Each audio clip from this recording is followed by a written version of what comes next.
Hello everyone, আসসালামু আলাইকুম। কি অবস্থা সবার? কেমন আছেন সবাই? আশা করি যে যেখানে আছেন সবাই মহান আল্লাহর রহমতে ভালো আছেন, সুস্থ আছেন, নিরাপদে আছেন। আলহামদুলিল্লাহ, আমরাও আপনাদের দোয়ায় আল্লাহর রহমতে ভালো আছি। নতুন দিনে নতুন আরও একটি ব্লগ ভিডিও নিয়ে আবারও আপনাদের মাঝে হাজির হলাম।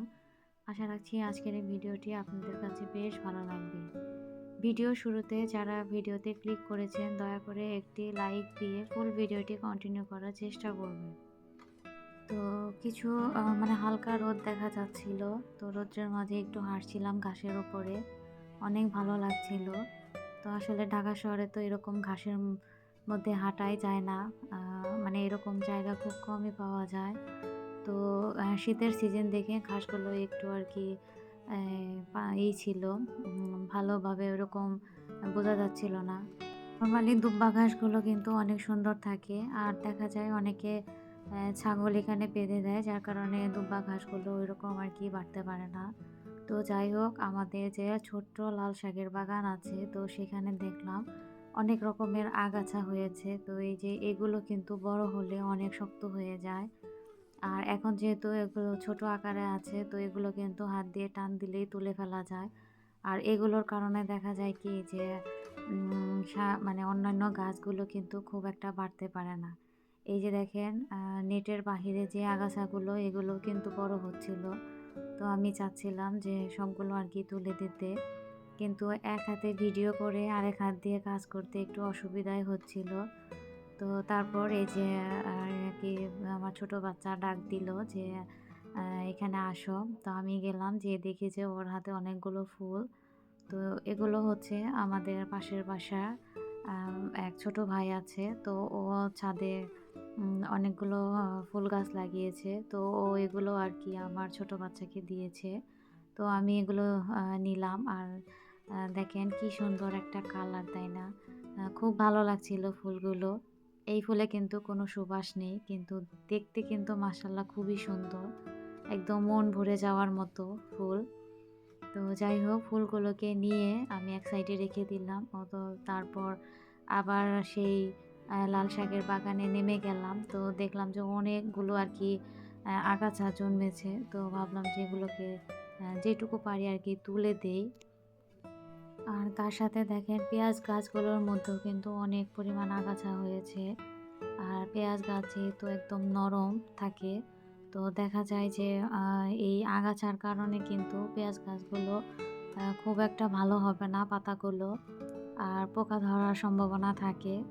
তো তাই আরকি যতটুকু পারছিলাম আমি তুলে দিচ্ছিলাম।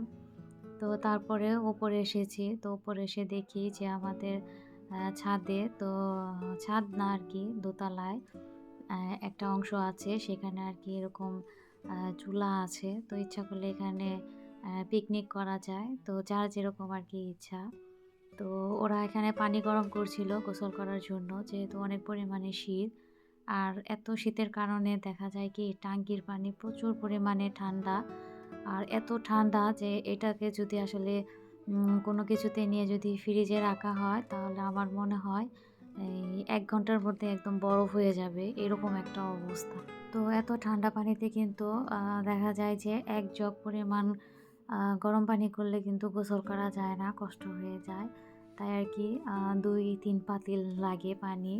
তো যেহেতু বেশি পরিমাণে আরকি পানিটা লাগে, গরম পানি, তো এর জন্য আরকি এখানে আ পানি গরম করা হচ্ছিল। আর আমি যেহেতু এসেছি তাই একটু ভিডিও করছিলাম। আর এই যে দেখেন খুবই সামান্য পরিমাণে আরকি অ্যা জাল দেওয়ার সামগ্রী। তো যাই হোক, তারপরে অনেকটুকু সময় কাটিয়েছি। তারপরে এই তো আমি রান্নার জন্য নিচে চলে এসেছি। তো এখানে আজকে আ দেশি মুরগি রান্না করা হবে। তো আমি এখানে এটাকে কি আলু বলে আমি জানি না। তো এগুলো আরকি গাছের উপরে হয়। তো এই আলু দিয়ে আরকি মুরগি রান্না করা হবে। এই আলুটা আমার কাছে মাংস দিয়ে রান্না করলে বেশি ভালো লাগে।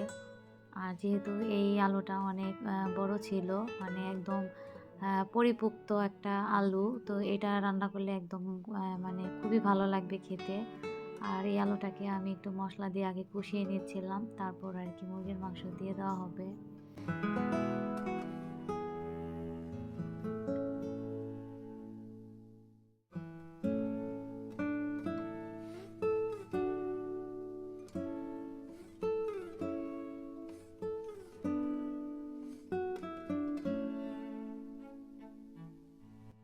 আর এই তো মুরগি কিন্তু একদম পরিষ্কার করে কেটে-টেটে ধুয়ে পানি ঝরাতে দিয়েছি। একদম রেডি করে নিয়েছি।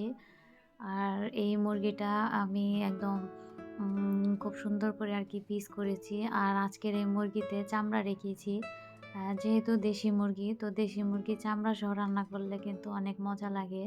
তো আজকে চাইলাম যে চামড়াটা রেখেই দেই, যে একটু কষ্ট হয় চামড়া পরিষ্কার করতে, তারপরেও খেতে গেলে কিন্তু মজা লাগে। তো আজকে আমি আর চামড়া ফেলে দেইনি, রেখে দিয়েছি। তো আমার কিন্তু এখানে আলুটা কষানো হয়ে গিয়েছে। এই যে উপরে তেল চলে এসেছে। আর আমি এখন এখানে মাংসটা দিয়ে দেব। তো আর এই মুরগিটা ছিল কচি, মানে আ ডিম দিবে আর কিছুদিন গেলেই, এরকম একটা মুরগি ছিল। একদম খুব পিচ্চি, পিচ্চি আরকি ডিম ছিল। মাংসটা কিন্তু দেখেই বোঝা যাচ্ছে যে কতটা ফ্রেশ ছিল। তো আজকের এই মুরগি বানানো থেকে শুরু করে মানে মুরগি পরিষ্কার করা থেকে শুরু করে বানানো, তারপরে রান্না সবকিছুই এত ভালো লেগেছে আমার, যে একদম তৃপ্তি সহকারে আমি সব কাজগুলো করেছি। আমার কাছে খুবই ভালো লেগেছে এত শীতের মধ্যেও।